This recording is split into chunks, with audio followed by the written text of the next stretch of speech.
देखकर एकदम से उठकर बैठ गई। उसने एक नजर अपने आप को देखा। आर्द्री उसकी हरकतें देख रहा था।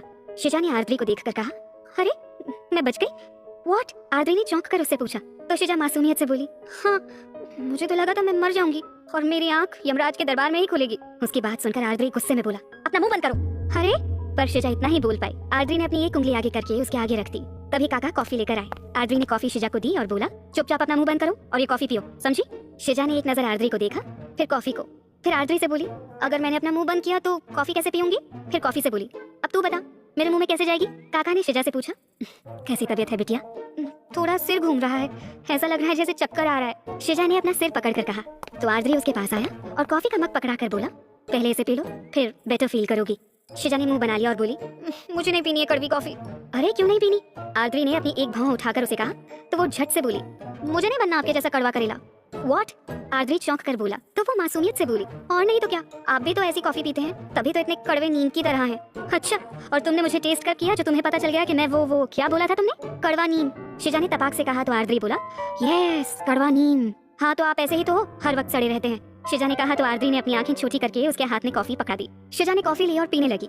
थोड़ी देर आराम करने का बोलकर आर्द्री अपनी कुर्सी पर बैठकर अपना काम करने लगा, या यूं कहें कि काम करने का ड्रामा कर रहा था।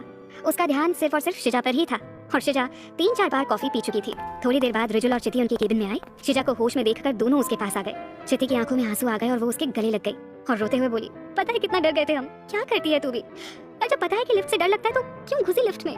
शिजा उसके आंसू साफ करते हुए बोली, अरे बस यार, तू तो ऐसे बोल रही है जैसे मैं मरने लगी थी। चिति ने गुस्से से उसका हाथ झटक दिया। तो शिजा बोली, अरे यार सॉरी यार, वो तो रिजुल के साथ बिजी रहती है ना, तो मैंने सोचा तेरा अटेंशन पाने के लिए कुछ तो करना पड़ेगा, इसीलिए कर लिया ऐसा। चिति ने उसे घूर कर देखा तो शिजा मुस्कुरा दी और बोली, मैं ठीक हूँ, तो टेंशन ना ले, और देख तब से कितनी कॉफी पी चुकी हूँ। चिति ने उसे फिर गले लगाते हुए बोला, ऐसा दोबारा मत करियो। पक्का नहीं करूंगी, शिजा ने उससे कहा। तो चिति मुस्कुरा दी। थोड़ी देर बैठने के बाद आर्द्री और रिजुल ने दोनों को घर छोड़ा और अपने घर चले गए। शिजा और चिति को घर छोड़कर आर्द्री और रिजुल घर पहुंचे। आर्द्री आज चुप था। डिनर के समय आदित्य जी ने आर्द्री से पूछा, क्या बात है आर्द्री, कोई परेशानी है क्या? आर्द्री मुस्कुराते हुए बोला, nothing dad, I am fine. वो एक्चुअली मैं थोड़ा थक गया हूँ, बस और कुछ नहीं। आदित्य जी और कुछ नहीं बोले। रिजुल की तरफ देखकर इशारे में पूछा। रिजुल ने भी इशारे में जवाब दिया, बाद में बताता हूँ। डिनर के बाद आर्द्री अपने रूम में चला गया। उसके जाने के बाद आदित्य जी ने रिजुल से पूछा, इसे क्या हुआ, इतना चुप चुप क्यों है? रिजुल मुस्कुराते हुए बोला, प्यार, जनाब को प्यार हो गया है। आदित्य जी हैरानी से बोले, व्हाट? पर यहाँ तो उसे खुद नहीं पता, या फिर वो पता नहीं करना चाह रहा। रिजुल ने उसके रूम के दरवाजे की तरफ देखकर कहा। आदित्य जी ने उससे कहा, मुझे समझ नहीं आ रहा, आखिर तुम कहना क्या चाह रहे हो? रिजुल ने उन्हें शिजा के बेहोश होने से लेकर आर्द्री के परेशान होने तक की सारी बातें बता दी। फिर वो बोला, अब आप ही बताइए अंकल, ये प्यार नहीं तो और क्या है? आदित्य जी मुस्कुरा दिए और बोले, मुझे तो वो बच्ची बहुत पसंद है, लेकिन इसे इसका एहसास तो दिलाना होगा। रिजुल भी मुस्कुराते हुए बोला, यस अंकल, अब वक्त आ गया है आर्द्री को एहसास कराने का। आदित्य जी रिजुल से बोले, वैसे तुम्हें कैसे पता में? रिजुल तपाक से बोला, अरे क्या बात कर रहे हैं आप अंकल जी, मैंने तो इसमें पीएचडी की हुई है, कॉलेज टाइम में काफी सारी लड़कियों को पटाया। रिजुल की नजर जब खुद को घूरे आदित्य जी पर पड़ी तब उसे ध्यान आया कि उसने क्या बोल दिया। वो बनावटी मुस्कान लाते हुए उठा और आदित्य जी को गुड नाइट बोलकर भाग गया। उसकी इस हरकत से आदित्य जी हंस दिए और अपने रूम में चले गए। रिजुल आर्द्री के रूम में आया तो आर्द्री बालकनी में खड़ा ऊपर आसमान को देख रहा था। रिजुल ने आकर उसके कंधे पर हाथ रखा और बोला, क्या सोच रहा है? कुछ नहीं, आर्द्री ने कहा। तो रिजुल बोल पड़ा, प्यार करता है ना उससे? उसकी बात सुनकर आर्द्री एकदम से चौंक गया और उसकी तरफ सवालिया नजरों से देखा। रिजुल ने उसे ऐसे देखते देख कहा, आर्द्री तेरी आंखों में उसके लिए प्यार साफ नजर आता है। आर्द्री हैरानी से उसे देखते हुए बोला, किसके लिए? और तो ये क्या कह रहा है? मेरी समझ में कुछ नहीं आ रहा, किसकी बात कर रहा है तू? शिजा की बात कर रहा हूँ, यू लव हर। ये बोलते हुए रिजुल ने आर्द्री के चेहरे पर नजर गड़ा ली और वहीं शिजा का नाम लेते हुए आर्द्री का दिल जोर से धड़कने लगा। उसने नच चुराते हुए कहा, ऐसा कुछ नहीं है, तुझे कोई गलतफहमी है। रिजुल मुस्कुरा दिया और बोला, गलतफहमी? हाँ, गलतफहमी मुझे नहीं आर्द्री, तुझे हो रही है। तू उससे प्यार करने लगा है आर्द्री, और ये तेरी आंखें सब बयान कर रही हैं। आर्द्री उसकी तरफ पीठ करते हुए बोला, आई डोंट लव हर, वो मेरी अच्छी दोस्त है, दैट्स इट। दोस्त? रिजुल फीका सा मुस्कुराते हुए बोला, दोस्त? हाँ, ये तो किसे झूठी तसल्ली दे रहा है, मुझे या अपने आप को? आर्द्री उसी तरह उससे बोला, मैं किसी को भी झूठी तसल्ली नहीं दे रहा हूँ, जो सच है वही कह रहा हूँ। रिजुल उसे घुमाते हुए बोला, सच? रियली?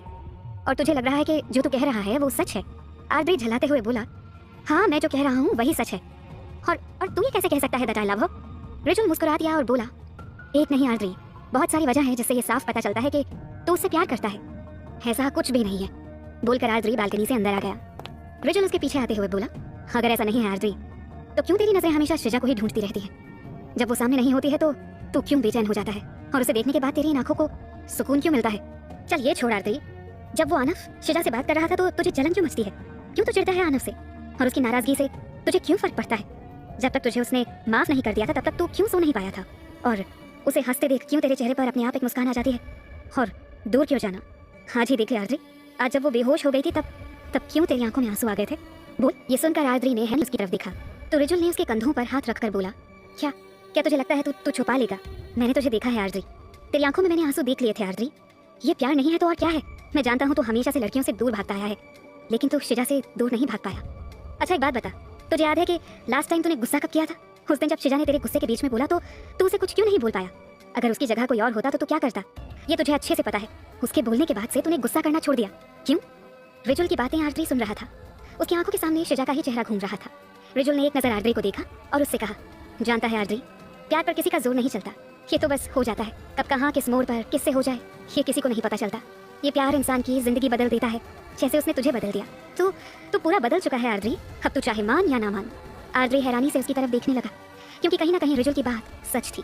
उसे इस तरह से देखते देख रिजुल ने आगे कहा, अच्छा मुझे एक बात बता, तुझे इंडिया आए हुए कितना समय हो चुका है? आर्द्री ने हलाते हुए कहा, यही कोई 4-4.5 महीने। उसकी बात सुनकर रिजुल मुस्कुरा दिया और बोला, 4-4.5 महीने नहीं, तो भूल रहा है आर्द्री, हमें इंडिया आए हुए 6 महीने हो चुके हैं, और इन 6 महीनों में सिर्फ 1 महीने, और वो भी शुरू के 1 महीने तूने वापस जाने का राग आलापा था। लेकिन जब से तू शिजा के कांटेक्ट में आया है ना, उसके बाद से तूने वापस जाने एक भी बार जिक्र नहीं किया। जानता है क्यों? फिर वो उसके दिल पर पॉइंट करते हुए बोला, क्योंकि तेरा दिल भी यही चाहता है कि तू यही रहे और अपनी आंखों के सामने देखे। तू नहीं चाहता कि वो किसी और से बात करे या कोई और उससे बात करे।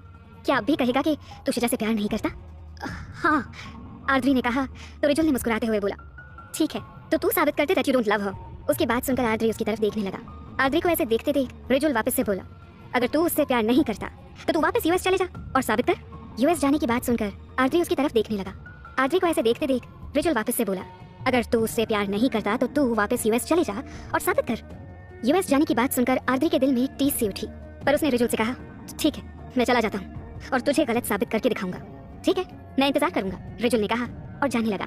जाते जाते वो रुका और पलट कर कहा, जाने से पहले पर मेरी एक बात पर जरूर गौर करना, तुझे अपने आप समझ में आ जाएगा कि तेरा दिल आखिर क्या चाहता है, उसने कहा और अपने कमरे में चला गया। आर्द्री अपनी सोच में गुम हो गया। काफी देर तक सोचने के बाद उसने कुछ डिसाइड किया और सो गया। अगले दिन सुबह आदित्य जी और रिजुल ब्रेकफास्ट कर रहे थे। आर्द्री उनके पास आया और हकलाते हुए बोला, डैड, वो मुझे आपसे कुछ बात करनी है। आदित्य जी ने एक नज़र रिजुल को देखा और फिर आर्द्री की तरफ देखकर बोली, हाँ बोलो बेटा, क्या बोलना चाहते हो? आर्द्री ने एक गहरी सांस छोड़ी और वो बोला, डैड, अमीन बात। आदित्य जी और रिजुल के हाथ खाते खाते रुक गए और दोनों ही उसे देखने लगे। आर्द्री ने उन्हें ऐसे देखते देखा और बोला, डैड, यहाँ मुझे आए काफ़ी टाइम हो चुका है और यूएस भी देखना है, इसलिए I want to go back now. Aditya ji ने एक गहरी सांस छोड़ी और बोले, कोई बात नहीं बेटा, मैं तुम्हें नहीं रोकूंगा। अगर तुम जाना चाहते हो तो जाते हो। मुझे खुशी है कि इस बार तुम इतने समय के लिए रुके, यही मेरे लिए काफ़ी है बेटा। अच्छा, जाना कब है? जी वो कल सुबह की फ्लाइट है, आर्द्री ने कहा। आदित्य जी और रिजुल ने उसके चेहरे पर आई उदासी को देख लिया था। आर्द्री उठते हुए बोला, ओके डैड, अब मैं चलता हूँ, ऑफिस जाकर सबको उनका काम भी समझाना है, उसने कहा और बिना किसी का जवाब सुने ही वहाँ से निकल गया। उसके जाने के बाद आदित्य जी ने रिजुल से कहा, हम तो कुछ और सोच कर बैठे थे और यहाँ तो कुछ और ही हो गया। रिजुल मुस्कुराते हुए बोला, डोंट वरी अंकल, ये जा तो रहा है लेकिन जल्द ही वापस आएगा। आदित्य जी असमंजस से उसकी तरफ देखने लगे।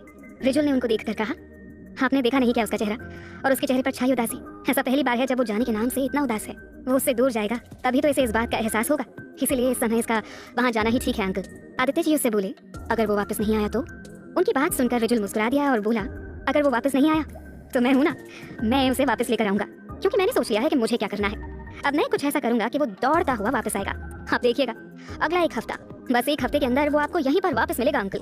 चलिए अब आप चिंता मत कीजिए, साथ में ऑफिस चलते हैं। ऑफिस जाकर जनाब का मूड भी तो देखना है। उसकी बात सुनकर आदित्य जी मुस्कुरा दिए और दोनों वहाँ से ऑफिस के लिए निकल गए। ऑफिस पहुंचकर आर्द्री अपने केबिन में आया और कुर्सी के पीछे सीट पर अपना सिर टिकाकर आंख बंद करके बैठ गया। 2 बूंदें उसकी आंख से निकलकर गालों पर आ गई। उसने झट से आंखें खोली और अपने आंसू साफ किए।